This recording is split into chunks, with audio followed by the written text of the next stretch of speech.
Hey everyone, welcome to our Pride panel. Happy Pride to all of you out there. Today we're going to be talking about rainbow washing, social responsibility, and the importance of being open to all. And we will start shortly. Thanks for being here. All right, looks like we've got a number of people joining us and so excited to get this conversation started. I am Miriam Warren. I'm the Chief Diversity Officer at Yelp, and I'm joined here by some incredible panelists, and I'll let them introduce themselves. But to get us started, I'd love to sort of set the table with an important question, which is, why are all of these companies here? So Kala Ranjrud from Open to All, I'd love to start with you. How did we come up with these companies in specific for Pride this month? Thanks so much, Miriam. I'm thrilled to be here and be a part of this conversation. And we handpicked Gap Inc., The Body Shop, and H&M because, I would like to throw Yelp into this as well, because I think it's really important. Rainbow washing is really when it's trying to have it all. It's when you market to the LGBTQ community in time, you're actively working against the LGBT community having full equal rights in this country. And what I see with these companies that are gathered here today are really embody the values of diversity, equity, inclusion, and are working on LGBTQ equality, both internally, not only with employees, but also the communities with which the stores are located. And it's a year-round effort. It's not just a marketing campaign in June. It's meaningful, authentic work that happens year-round with employee resource groups, with communities, and broadly, being really thoughtful about decisions and how people can truly be equal.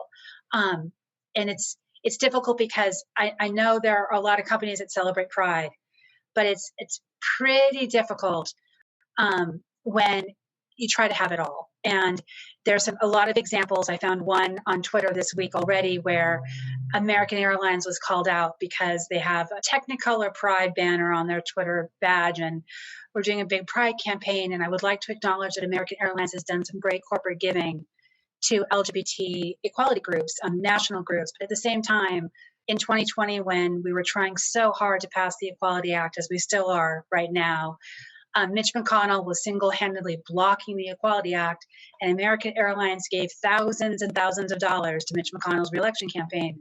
You can't market to the LGBTQ community and expect to get that buying power, and at the same time, give that very money, those profits, to the politicians that are actively trying to limit equality for the LGBTQ community. That's rainbow washing. And what I love about the companies we have today, they embody authentic work. That's the opposite of that. Kala, thank you so much for that, just helping us to sort of set the table for this important conversation today. And I think sort of defining for us what rainbow washing is and where people can see it and how it sort of comes through is so helpful. I'd love for each of the panelists to introduce yourselves, your pronouns, what you're doing in your day-to-day work. And Michelle, I'll start with you, and then we'll kind of just do a round robin so that everybody gets to tell us who they are. Great. Thank you, Miriam. I'm Michelle Sizemore. I'm excited to be here to represent Gap Inc. My pronouns are she and her. I also want to say thank you, Kala, and Open to All for really hosting this conversation. It's really, really important and an honor to be sitting here with like-minded companies, Hillary, The Body Shop, you, Donna, H&M, and yes, Yelp. We are all in this together, and this is a very important conversation, and we can share what we're doing and hopefully inspire others. So thank you for hosting this. Appreciate it. Thanks for being here, Michelle. Over to you, Donna. Good afternoon, everyone, and we're so glad that you're here. I will add my thanks to Michelle's, to Open to All, for presenting to this afternoon's forum. Donna Dozier-Gordon, I am leading I&D, as we call it, at H&M. I've been in position of pretty short time, but we'll have a chance to talk a little bit about that. My pronouns are she and her, and we are just so happy that we are able to be part of this discussion, provide insight to the guests that are out there, the companies that are out there that may be just starting out, and driving this important work forward. Absolutely. So glad to have you here, Donna. Hillary. Hi, everyone. My name is Hillary Lloyd. And I, like Michelle and Donna, I'm very grateful to be here. Also, Miriam, thank you. And thank you to Open to All for hosting this really important discourse, I would say. At the Body Shop, I lead marketing or brand and activism for North America. Really focused for the business on being a business that is indeed a force for good. So excited to talk about inclusion programs and pride in particular. Awesome. Thanks for being here, Hillary. And Kala, back over to you, because I kind of jumped right in and didn't let you actually introduce yourself and Open to All. So we'll close that loop right now. Oh, thank you. I'm Kala. I'm the director of Open to All, and my pronouns are she, her. And we have partnered with Yelp since the very beginning of our launch to bring innovative technology and programming to consumers, and I just see this as a huge part of it. And it is such a privilege to talk with all of you today, but also the work that we do to advance diversity, equity, inclusion initiatives by pairing the private sector with the nonprofit sector at Open to All. And personally, I've worked on LGBT equality for many, many years, back in the early non-discrimination and marriage equality days.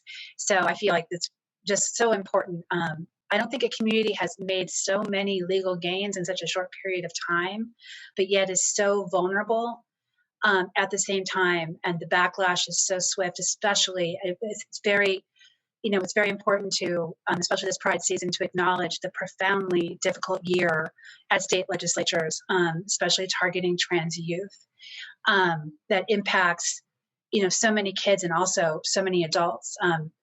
We know that these terrible bills that pass have a ripple effect in many, many directions. And so I'm really, really pleased that we're all talking about like meaningful, authentic change. And I think all of these companies embody it. And I'm also very excited to give a shout out to the Body Shop's work around the Equality Act that they'll talk about today with Hillary. So thanks everyone for joining us today.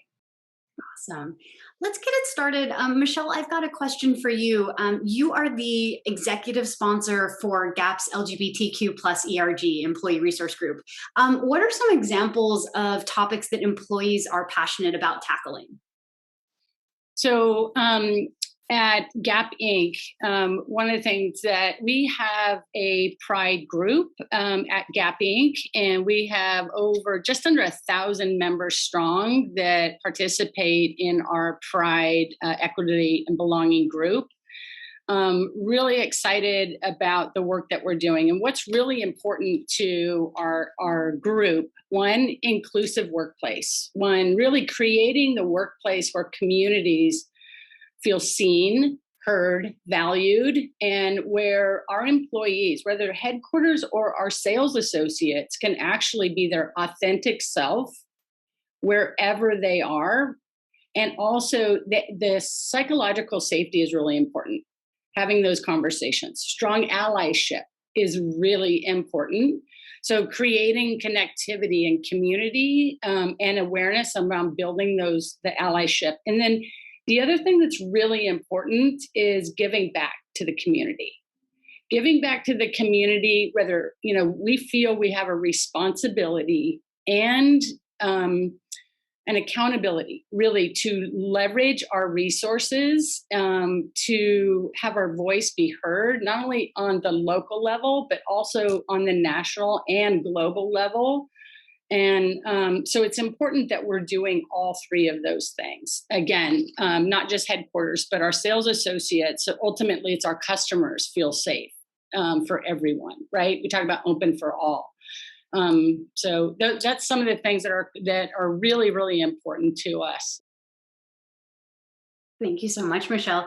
I think the topic of employee resource groups comes up quite a lot as we think about supporting various communities, and I love that you're thinking about this, really company-wide and in a retail environment to be thinking about everyone from store associates all the way to folks working maybe closer to where you are in the headquarters. So thank you for that.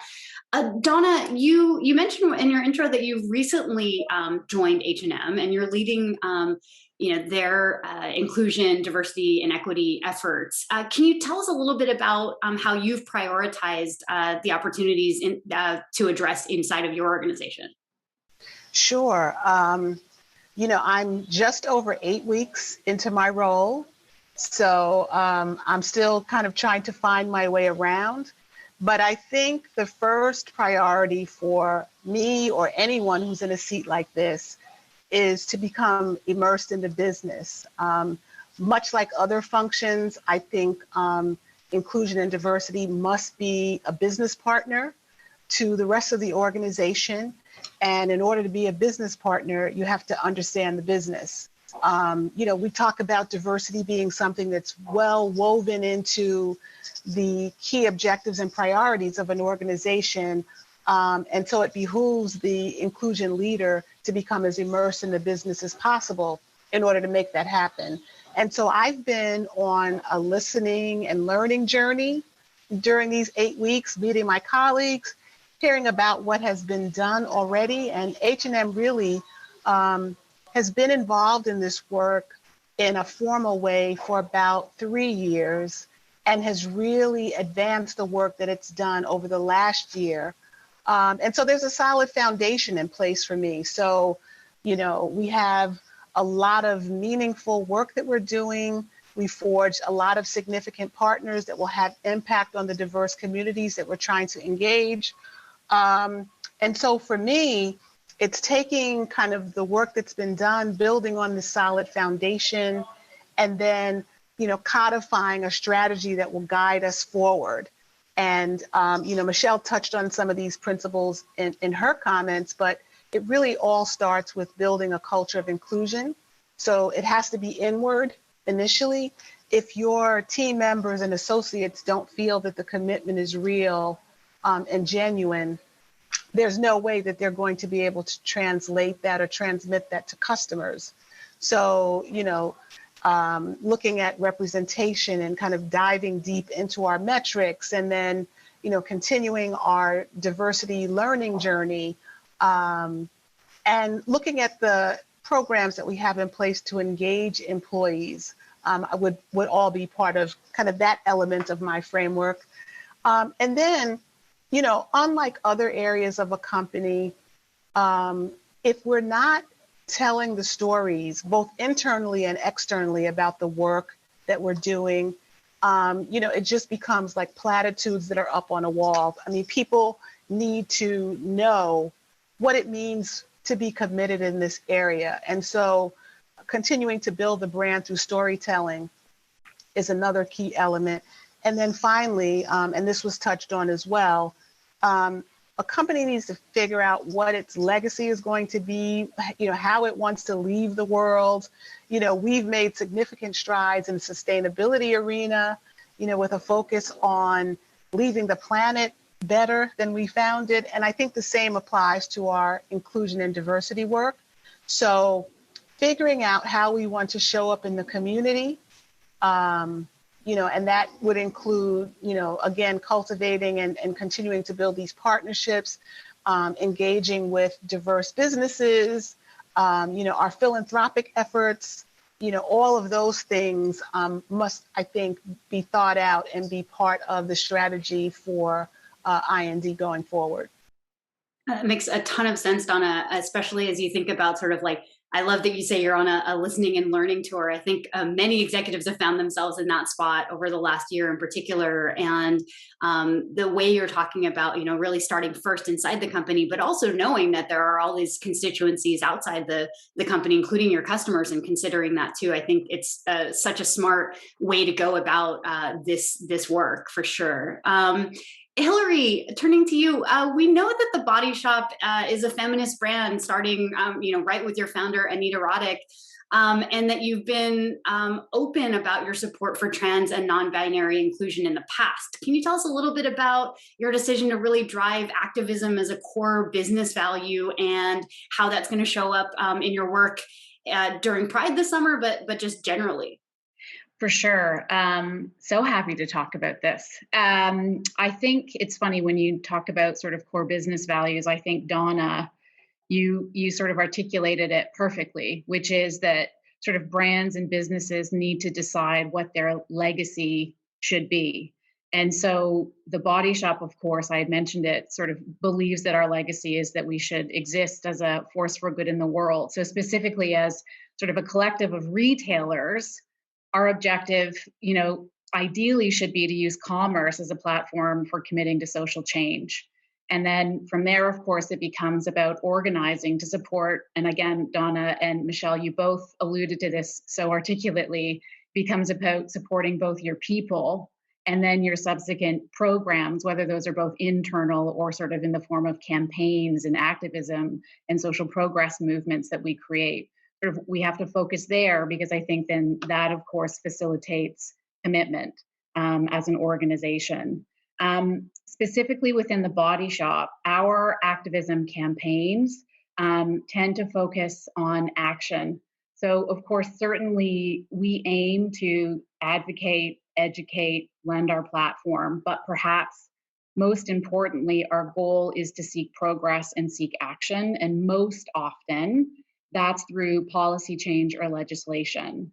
So thank you so much, Kala, for referencing it. So our initiatives this year centered around Pride, which of course are a long-term effort because inherently in seeking action or policy change or legislative change, that's not a short-term game. It's certainly a long-term game.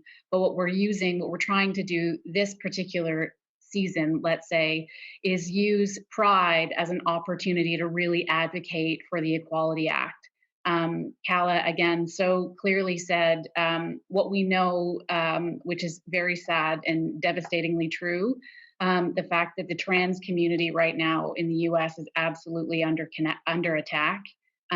Youth, trans folks in particular, are under attack. The Body Shop, of course, undertook to do research focused, number one, on these types of policies and their impact on LGBTQ plus well-being and mental well-being. And we know what those results look like. We can all assume that those results are of course, not as positive as we would like them to be. We also know that the majority of Americans through our research tell us that they support the Equality Act. So for Pride this season in particular, what we're doing is we've partnered, of course, with an organization and across several organizations. So we've partnered with the Equality Federation and then, of course, the Movement Advancement Project, specifically to seek support through petitions for the Equality Act. And then, of course, what the Body Shop will do is that for every petition signature that we're able to secure through our own commerce platforms, the Body Shop will match those petitions through philanthropy. So that's really, really our goal. And again, it's not done when Pride ends. We will continue to pursue this movement and this important legislation as part of our policy-seeking agenda. Really love that you're choosing to focus on such important legislation. I think that there are a number of ways that companies can use their platform, can use their incredibly large megaphones, but this one in particular, I think is so important. I know that many of our companies, Yelp included, are part of the business coalition that the Human Rights Campaign has going on to support the Equality Act. And I love that you're getting out there and getting individual people on board as well, because I think this is going to take, in order for its passage, we need help on the individual side. We need help at the corporate level and other organizational level. We need everyone involved in this. So kudos to you, Hillary, and the Body Shop for taking this on, because I think that's this is a place where we can see real change happen for our communities. So I'm so glad to see that. I'm going to open this one up to everyone. So feel free to jump in here if you have thoughts. But wondering what ways your companies, both internally and externally, are making sure that you're a constant ally to the LGBTQ community. Sort of aside from Pride Month campaigns, what are your companies doing that you're particularly proud about and want to share something on? Yeah, I'll speak. One, I just want to say again, Hillary and the Body Shop, the work that you guys are doing is so inspiring. You know, and at Gap Inc., we also like to say, like, we do more than just make clothes. And, you know, and we feel extremely passionate about that. And you talked about policy and policy change. And again, using our voice as a power for good, like the Body Shop, which what you guys are doing is so inspiring. You know, advocacy, talking about how important that is. And Gap Inc. has, shown up by joining the amicus brief opposing the Federal Defense of Marriage Act, and challenging also, you talked about this, about school policy to restrict bathroom access for transgender students, like, and using our voice, not only on the local, but on the national level for those specifically. Last year as well, Gap Inc. Supported the Equality Act, like, two different ways. One, the Freedom for All Americans that you were talking about, Miriam, the HRC business statement, as well as Nashville, in the LGBTQ chamber, and the Tennessee Business Against Discrimination. Just two other examples. You're talking about, Hillary, is about policy change at our size and our scale to have a positive impact is critical and important. So those are some of the external things that we're doing, like right now. Miriam, I'd like to jump in. Please do, Donna.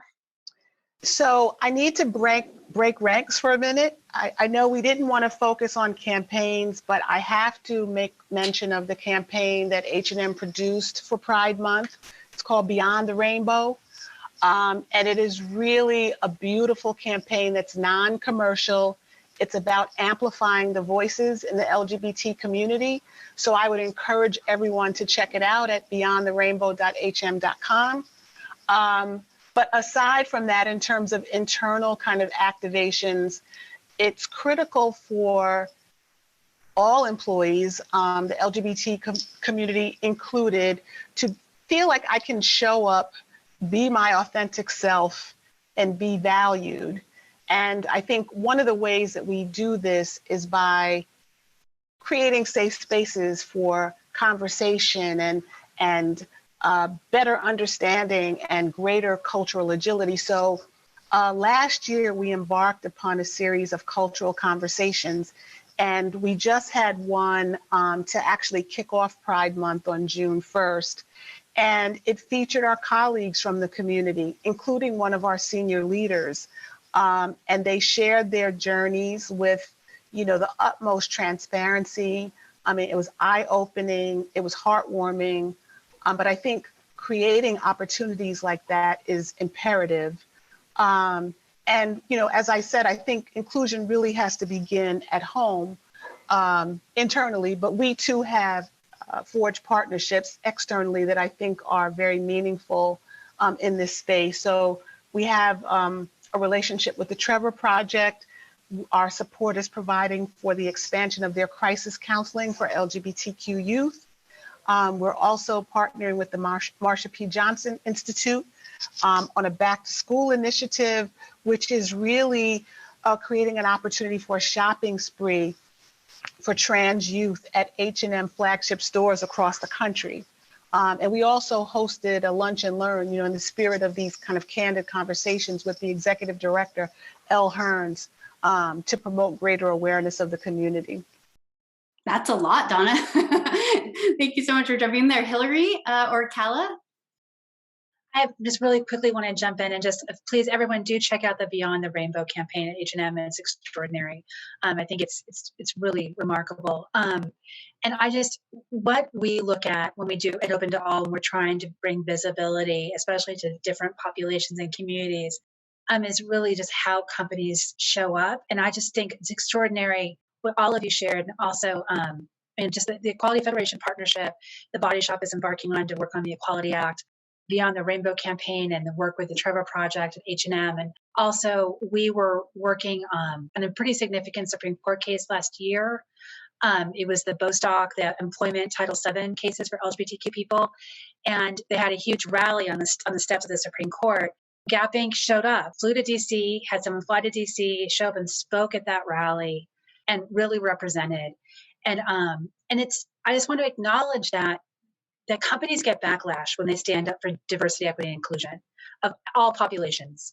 They get backlash. Sometimes it's organized, like flooding call centers by opponents and saying pretty, terrible things. And it's difficult to be bold. And I just think back when we launched the business engagement program and open to all, and there was, it was a pretty volatile time, and we talked about possibly postponing it, and Yelp saying, no, let's lean in, let's go. And I just want to acknowledge the risk taking and authenticity of all of you. It's what makes the work possible. So thank you.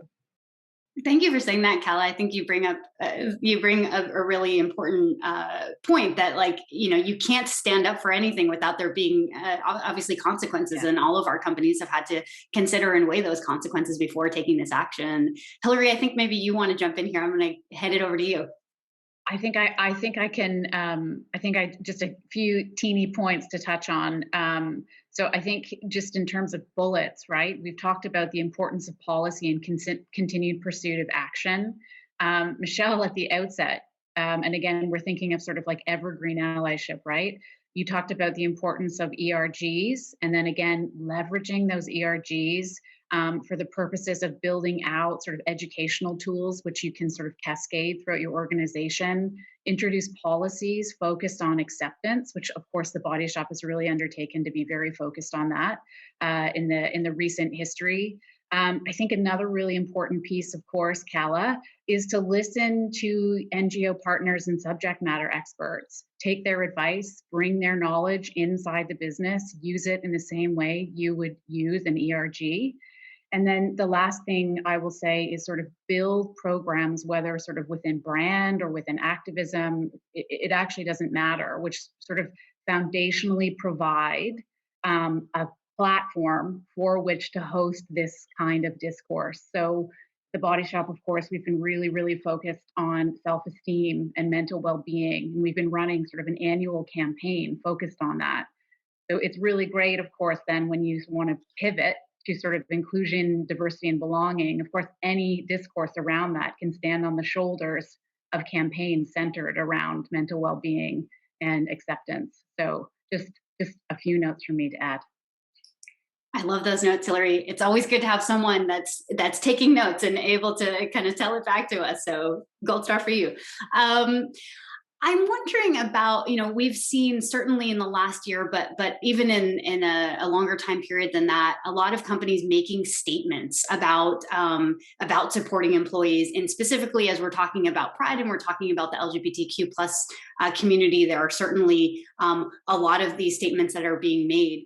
How do you think companies can go beyond simply saying that they care about this community and other communities to actually appropriately supporting their employees? And any examples that anyone wants to share on how you're supporting your employees? So, I'll just a couple comments there. I want to just back up a little bit on Kala. You were talking about, being, I don't know to quote your words, but really standing up for and being outspoken, if you will, as brands in supporting, truly being open to all. And, we think like in our DNA, we talk about do the right thing, whether it's how you move in the world in your manufacturing side. Donna, you touched on sustainability. We've touched on some other things. So we don't see this as a risk or getting backlash at all, doing the right thing. And supporting equality for all is the foundation, the DNA of who we are as a company. And again, talking about, we're all pretty much like-minded companies and organizations, and, having that responsibility to use our voice as the platform for change. And then, that's the external and internal, but shifting a little bit to internal, and Hillary, you started to touch on this a little bit too, is, creating that safe space, having open dialogue for your employees, and give it, a lot of, major issues this past year. and hosting places for people to voice their concern and what they're feeling and how they may be feeling, and thinking about it across the country, not just because our headquarters sits in San Francisco or in New York. We think about our community across the entire, not only United States, but also globally, and people being affected. So, and that doesn't cost a lot of money for companies that may not have all the resources that, we're very fortunate, all of us that are talking to you today. We are very fortunate in resources that we have, but there are things that you can do to support your communities if you're a smaller company and you're wanting to start, right? Creating the safe space, having leaders be visible in your organization, and to allow that space for your employees is really, really critical. I think another really big piece is around leading with programs. So internally leading with programs and programming. So it's a perfect opportunity just to talk a little bit about the Body Shop program. So we, over the last year and a half, almost 2 years, introduced a program called Inclusive or Open Hiring, which of course is really all about the practice of removing employment barriers from the hiring process. So what it does is it allows any applicant, of course, to show up. The first candidate who applies, of course, is the first candidate who gets the opportunity. It's really a transformative practice, particularly in a retail context. And what it does is it provides, I think, opportunities to those who may have struggled. Not I think, it does provide opportunities to those who have struggled with barriers to employment for various reasons in the past. I think programming like that in kind then sort of sends a message and establishes a bit of a baseline across sort of the retail community and sort of the employment collective around the kind of approach. So what I hope it does, of course, Michelle, is do things like you've said, which is kind of create space for dialogue and discourse. So I think leading with programs, of course, is a really great way in for sure. And I have a build on what both Hillary and Michelle have talked about. We have a core value around believing in people. And I previously worked for a company that had a value around listening to those closest to the action. So I think one of the often untapped resources in all of this is listening to your team members. You think about them, and they are emissaries of the very communities that we're trying to engage. And if you treat them as stakeholders, they have particularly keen perspectives and insights on what needs to be done or what actions that they would like to see the company take. So I wouldn't underestimate kind of valuing the voices of your associates in the process.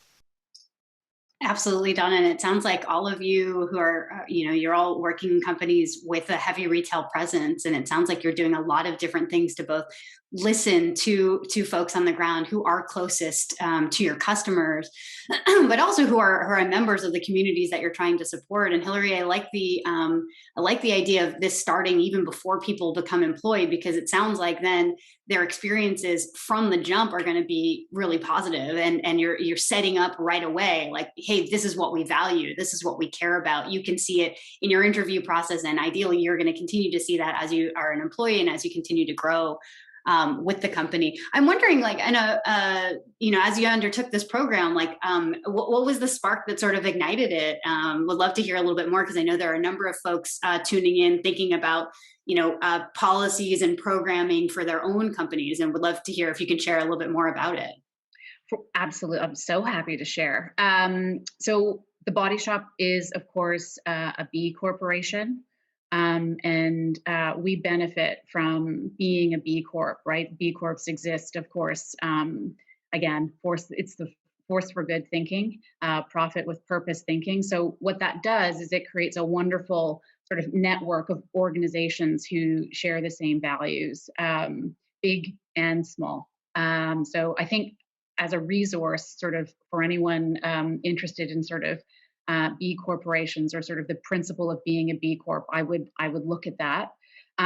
what we had the fortunate experience of doing was learning from a fellow B Corp. So again, the value of networking, right? The value of networks. So we partnered with another B Corp, Grayston Bakery, whose sort of core values exist, and sort of they're the innovators from our view for this program. So they really supported us with learning and knowledge. We, of course, piloted the program in our distribution center, like I said, 2 years ago.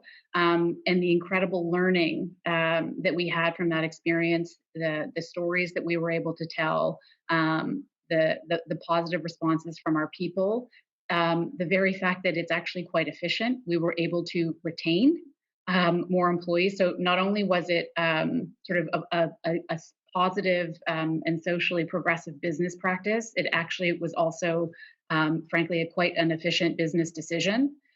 From there, we applied that learning subsequently then to our retail stores, undertook to take on inclusive hiring in our retail locations in Canada and the US. We did it in a seasonal context. Of course, it was a really tricky time because we were in the midst of COVID. And then again, took that learning from that experience and are in the process of effectively rolling out inclusive hiring version 2. So we're working on that program right now. And like I said, the focus of the program is to eliminate employment barriers. There are a series of 3 to 4 questions that we ask anyone who is interested in being hired at the Body Shop. If we can make sure that we're supporting them on those questions, they are welcomed onto the team. And that's effectively how the program works. That's awesome. And it also speaks, I think, to something I heard Donna say earlier around how these priorities in inclusion, diversity, equity need to be part of the business, need to be ingrained in the business and connected there. And then hearing you say, not only is this great because it's a moral good and ethical good, but also it's efficient for the business. And so when you see those things being paired up, that's when I think you have this longevity to be able to see, real change happening inside of companies. Kala, I wonder for you, because you see so many different companies in your station at Open to All, are there other items that you'd want to share with folks in terms of how you're seeing companies support their employees, particularly their LGBTQ employees? I know, Open to All is doing a corporate briefing. It's not a public briefing later this month, but I think it really is an important point. It's with the Movement Advancement Project. And if you take a look at lgbtmap.org, at the equality maps, you will really get a sense of how, especially LGBTQ people and employees, their experiences vary so dramatically depending on the state in which they live. And so I think that having these national programs, I think, are fabulous. I'm deeply impressed with everything we've talked about. And I think also really looking at those sales associates and customers who live in low equality states, especially states that are having these really aggressive, honestly, relentless ballot measures targeting LGBTQ people, but particularly the trans community and trans youth. Really looking at how you can, be on the ground and be visible in those particular states, especially when things get hard. And it's looking at HR policies. Is there a way to fill the gaps? If a state is low equality, what can a company's HR policies do to maybe be a bridge in some way? I mean, frankly, domestic partnership benefits started in the private sector. What I love about Open to All, especially, is when governments go bad, some companies go really good, and they lead. And this is when some innovation happens. And so, Michelle, I love that Gap Inc. was really visible in Tennessee. And Tennessee's been a really tough state, but also has an incredible. And I'm sorry, I'm going to give my dog a dog treat because it's the mail. We're doing this during mail time. Here, she just heard the bag. That's why I have a bag of treats. Thank you. Sorry about the interruption. But I think really being visible in those states, especially when we see a lot of negative action, what companies did, the corporate presence when HB2 happened in North Carolina was extraordinary. And I think if we can look at how to be visible, that visibility makes sense on so many levels. It makes sense to policy and lawmakers. It makes sense to your employees who live in those states. And it makes sense to anybody who wants to go into your stores if you're a retailer and feel like they are truly not only welcome, but they belong, they're respected, they're supported. And I think that's what the goal is. And I see so many ways in which the companies that are here today talk about doing that work. And I just think when things are really, really difficult, especially on the state level, especially in legislative sessions, is to pay attention, be visible supporters, and also just look at policies and how you can bridge the gap.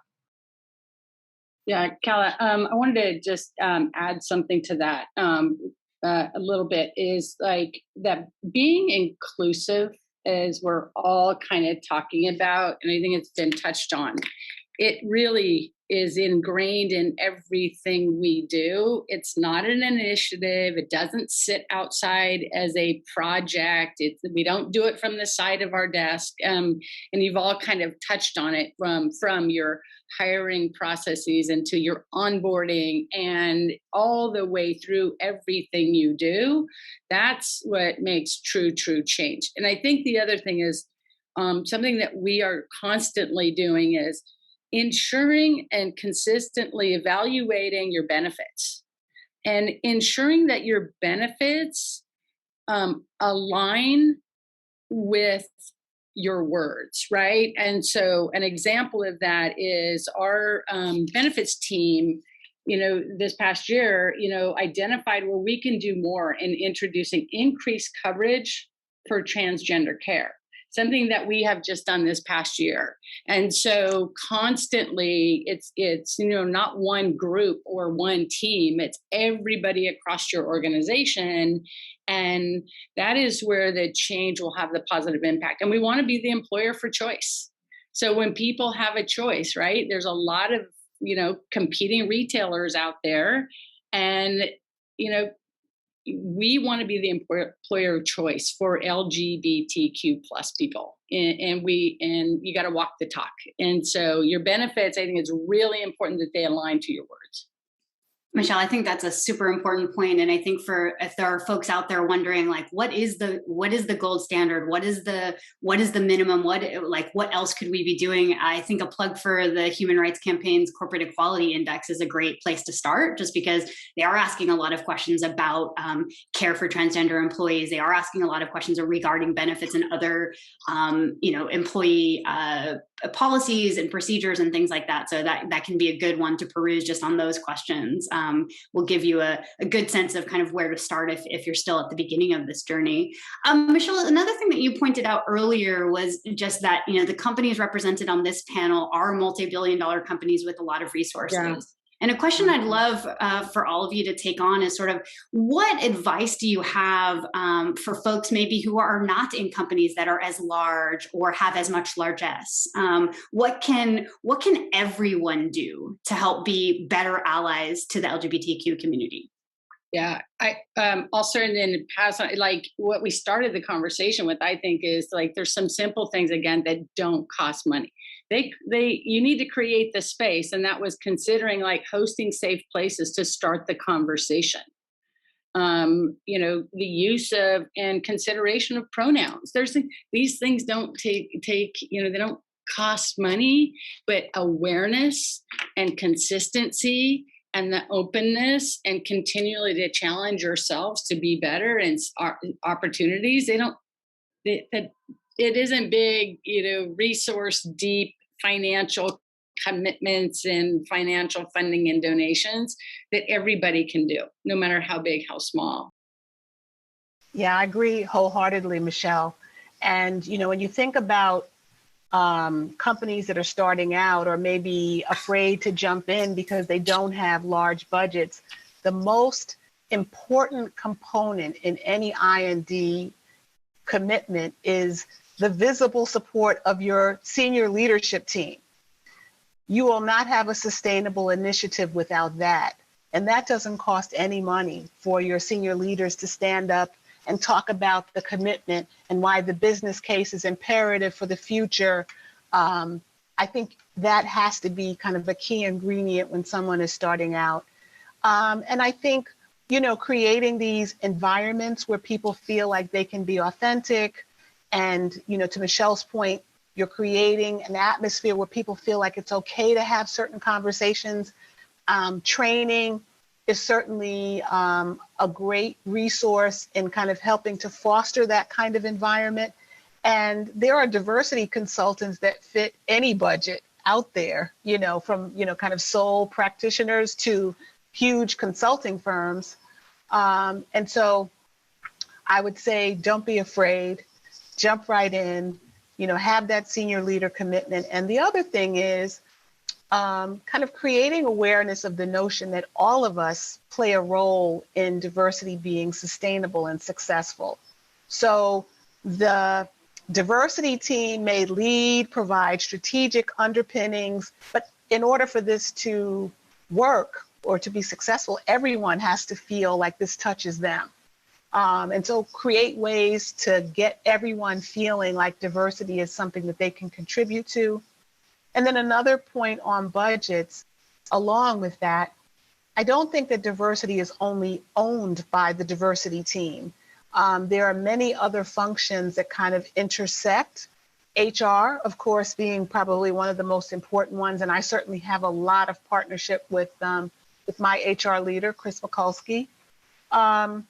Marketing, even procurement, when we start to talk about things like supplier diversity.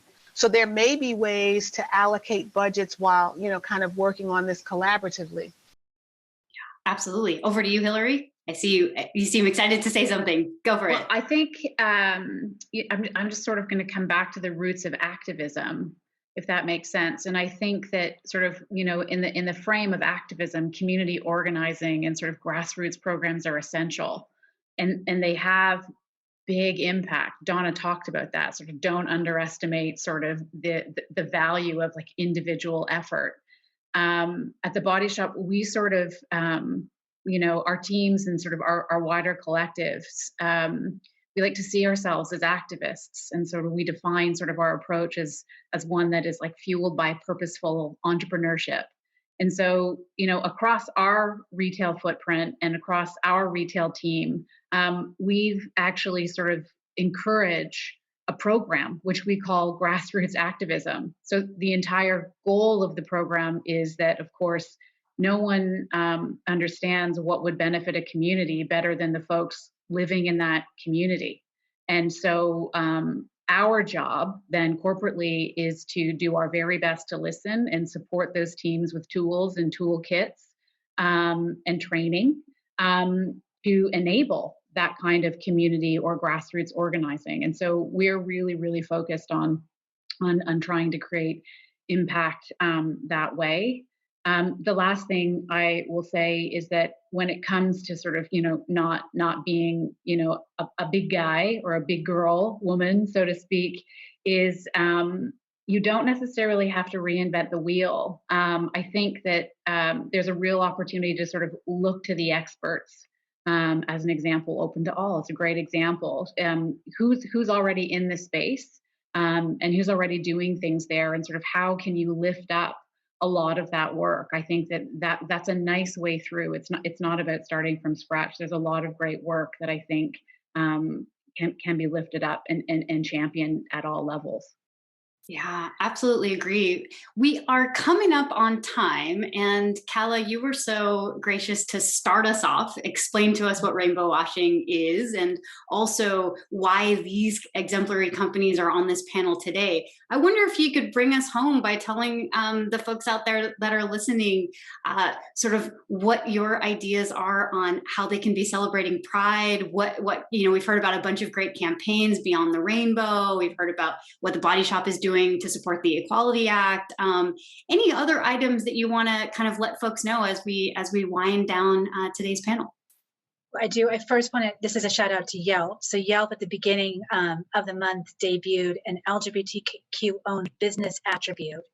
And right now for the entire month of June, all of the open to all businesses on Yelp, as well as LGBTQ owned businesses on Yelp, are rainbow pinned. So when you look at businesses near me, so anyone who's out there looking for that safe, inclusive, welcoming space to celebrate Pride, your first stop should be yelp.com. Take a look at those because it's all like food, beverage, nightlife. But especially for those folks who are not in San Francisco and New York, who might be in places where you have to really navigate where safe.